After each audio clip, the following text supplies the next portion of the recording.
Senhoras e senhores deputados,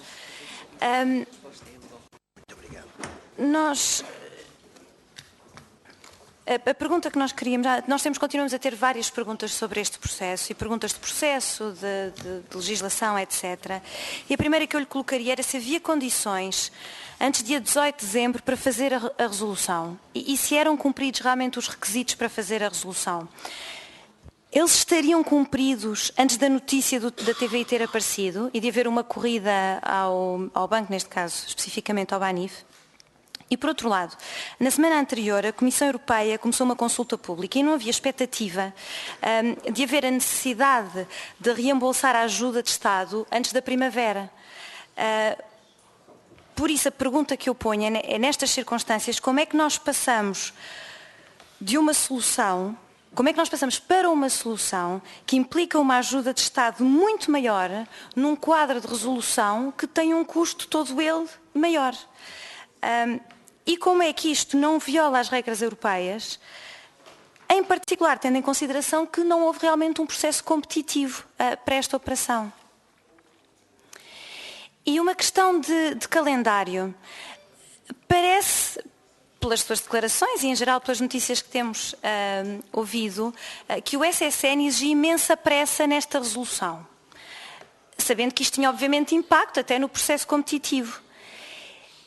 Porquê é que não foi encontrada uma solução para defender os interesses dos contribuintes e podia-se decretar eventualmente um feriado bancário? Alguma solução, se tinha que ser assim tão rápido, não poderia haver uma forma de prolongar este prazo?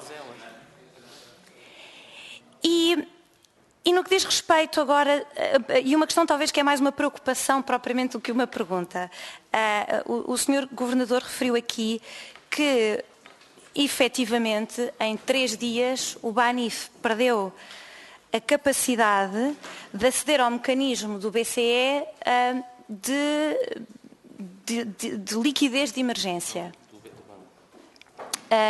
que é feita através do Banco de Portugal, exatamente. E não era, parece um bocadinho preocupante, um bocadinho estranho que o Banco de Portugal não se assegurasse antes que o banco tivesse capital mais do que esses 3 dias.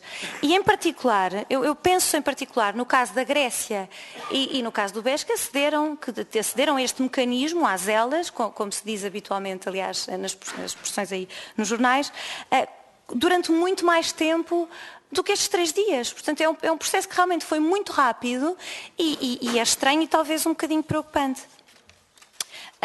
Ainda relativamente a este processo, eu penso que é conveniente continuar a insistir e a perguntar porque é que não foi possível considerar outras instituições. Há instituições, por exemplo, e até instituições que já tinham acesso ao processo, porque tinham estado interessadas na parte, no processo de venda com preço positivo, enfim, que tinha estado a ocorrer até então, que tinham licenças bancárias em Espanha. Não era possível, de novo, negociar com as autoridades europeias para permitirem que isso fosse uma possibilidade para nós, já que aparentemente, do que se sabe, a APOL teria uma proposta mais favorável para os contribuintes e, por outro lado, teria tornado o processo competitivo, não é? Em vez de haver um número tão limitado de propostas. Relativamente aos ativos, eu penso que fica por esclarecer ainda quem é que decidiu a definição do perímetro, que habitualmente se chama o carve-out. Eu acho que isso era importante esclarecer. Ainda gostava de perguntar, e isto eu acho que é muito, muito importante, o Santander veio anunciar esta semana e inscrever nas suas contas um chamado badwill. É uma coisa muito rara em contabilidade das empresas, mas acontece. E o badwill, contrariamente ao goodwill, afeta um banco, neste caso afeta o Santander positivamente. Portanto, o efeito, depois de toda a limpeza, depois de se terem escolhido os melhores ativos supostamente, não é? Depois de tudo o que foi feito, depois do Estado ter injetado aquele montante no banco, depois de toda esta operação, o preço justo para os contribuintes não parece ter sido aceito, porque não parece ter sido o que foi realmente o real.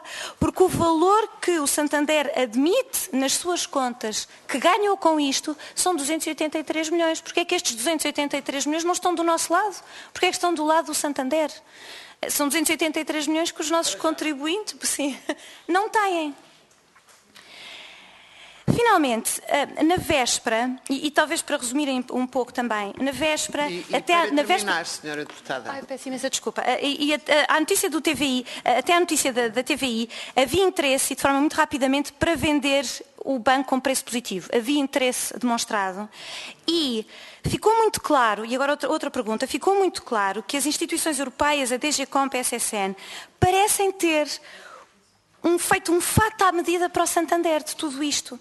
Isto não parece favorecer o processo concorrencial e aparentemente o governo português aceitou um fato à medida. O que eu acho que é um bocadinho extraordinário. E portanto, eu gostava de saber, Sr. Governador, se conseguia responder estas... Muito obrigada, senhora deputada. Para uma